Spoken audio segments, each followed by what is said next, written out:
اعوذ باللہ من الشیطان الرجیم بسم اللہ الرحمن الرحیم وقال علیہ السلام اذاعت الفرصت قصۃ۔ نہج البلاغہ کی حکمت نمبر 117۔ وقال علیہ السلام 117 کہ امام فرماتے ہیں اذاعت الفرصت قصۃ، اگر انسان فرصت کو ضائع کر دے تو یہ اس کی حسرت، پشیمانی، غم اور رنج کا باعث بنتی۔ بس امام علیہ السلام فرماتے ہیں کہ جس طرح بادل جلدی سے آتے ہیں اور جلدی سے چلے جاتے ہیں، اسی طرح فرصت بھی جلدی گزر جاتی ہے۔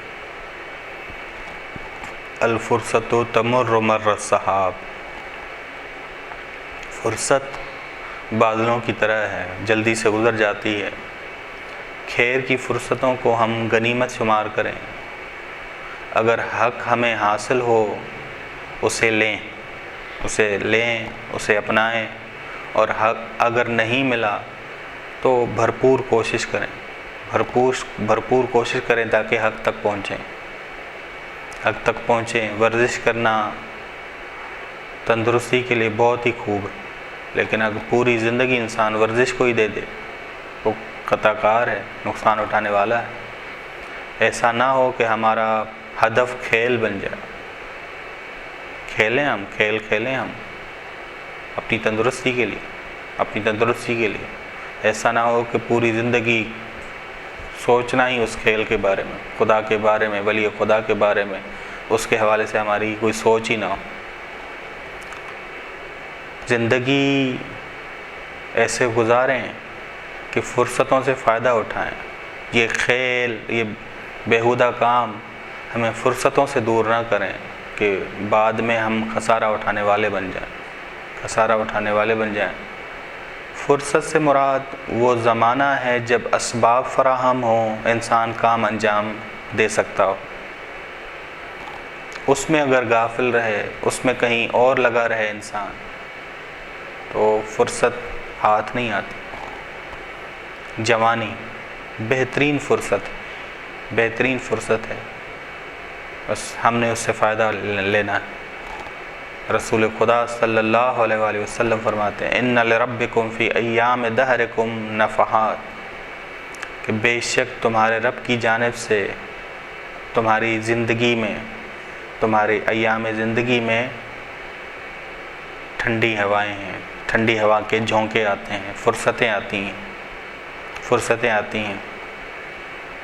یہ ٹھنڈی ہواؤں کا جھونکے کی مانند ہے کہ گرمی کے ایام میں انسان کے پاس ایک ٹھنڈی ہوا کا جھونکا ہے، انسان سکون محسوس کرتا ہے، لذت محسوس کرتا ہے۔ امام رسول خدا فرماتے ہیں کہ فرصتیں ٹھنڈی ہواؤں کی مانند ہیں، ان سے فائدہ اٹھاؤ۔ کبھی کسی مجلس میں کوئی نصیحت سن لی ہم نے، کبھی کسی جگہ پہ ہمیں استغفار کرنے کی فرصت نصیب ہوئی، کبھی کسی نعمت نے ہمیں بیدار کیا، تو یہ بیداری لازمی ہونی چاہیے، ہمیشہ ہونی چاہیے۔ بس یہ ایسا نہ ہو کہ سال کے بعد بیدار ہوں، کبھی کبھار بیدار ہوں اور بیدار ہونے کے بعد بھول جائیں۔ ہمارے ہاں اکثر ایسی بیداری ہے، ہمارے ہاں تھوڑی دیر بیدار ہوتے ہیں، پھر چراغ گل ہو جاتے ہیں۔ بس نعمت کوئی اگر بیدار کر رہی ہے تو بیداری ہمیشہ کے لیے ہو۔ ایک نماز، ایک سجدہ، ایک رکوع اگر ہمیں حاضر کر رہا ہے تو یہ حاضر ہونا پھر پوری نماز میں حاضر ہوں۔ بس یہ فرصتیں ٹھنڈی ہوا کے جھونکوں کی مانند ہیں کہ انسان کی زندگی کو تبدیل کر دیتی ہیں۔ اگر جناب حر فرصت سے فائدہ نہ اٹھاتے تو کہاں امام حسین کے ساتھ ہوتے، وہاں شہید ہوتے، امام کے گروہ میں سے ہوئے۔ اس فرصت سے انسان فائدہ اٹھائے، یہ فرصت سے اگر انسان فائدہ اٹھائے تو منا اہل البیت بن جاتا ہے۔ انسان تھوڑے وقت میں بہت زیادہ ترقی کر سکتا ہے، لیکن فرصت سے فائدہ اٹھانا ہے، وقت کو ضائع ہونے نہیں دینا، بے وجہ گفتگو میں، ہمارے ہاں مشکل یہ ہے کہ ہمارے ہاں بے وجہ گفتگو میں اتنا ٹائم ضائع ہوتا ہے، اتنی ہم فرصتیں اپنے ہاتھ سے دے دیتے ہیں بے وجہ کام، کھیل اور تماشے میں اتنے لگے ہوتے ہیں ہم کہ ہماری فرصتیں ہمارے ہاتھ سے نکل جاتی ہیں۔ رسول خدا صلی اللہ علیہ وآلہ وسلم فرماتے ہیں کہ جو شخص فرصت سے استفادہ نہ کرے وہ مایوسی میں پڑتا ہے، اور مایوسی اسے شدید ہلاکت کی طرف لے جاتی ہے، شدید ہلاکت کی طرف۔ بس خودکشی دو قسموں کی، ایک خودکشی ہے جسے کہا جاتا ہے ظاہری خودکشی۔ ظاہری خودکشی خودکشی طبیعی موت کا باعث بنتی، طبیعی موت کا باعث بنتی ہے۔ ظاہری خودکشی طبیعی موت کا باعث بنتی ہے۔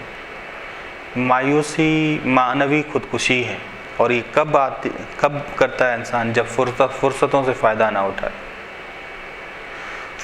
فرصتوں سے فائدہ نہ اٹھانے والا شخص رسول خدا فرماتے ہیں مایوس ہوگا، شدید ہلاکت میں پڑے گا۔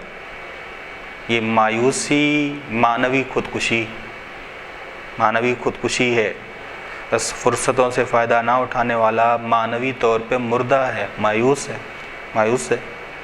یہ مایوسی خودکشی ہے، معنوی خودکشی سے کہا جاتا ہے۔ بس امام علیہ السلام فرماتے ہیں اضاعت الفرصہ، فرصت کو ضائع کر دینا حسرت پشیمانی کا باعث بنتا ہے۔ بس اپنی فرصتوں سے فائدہ اٹھائیں، لذت اٹھائیں، استفادہ حاصل کریں۔ ماہ رمضان کی گھڑیاں قریب ہیں، ان سے فائدہ اٹھائیں۔ یہ خدا نے ہمیں توفیق دی ہے، ہمیں چنا ہے کہ ہم دوبارہ اس کو گزاریں تو بھرپور طریقے سے گزاریں۔ وصلی اللہ علی محمد اہل بیتہ الطیبین الطاہرین۔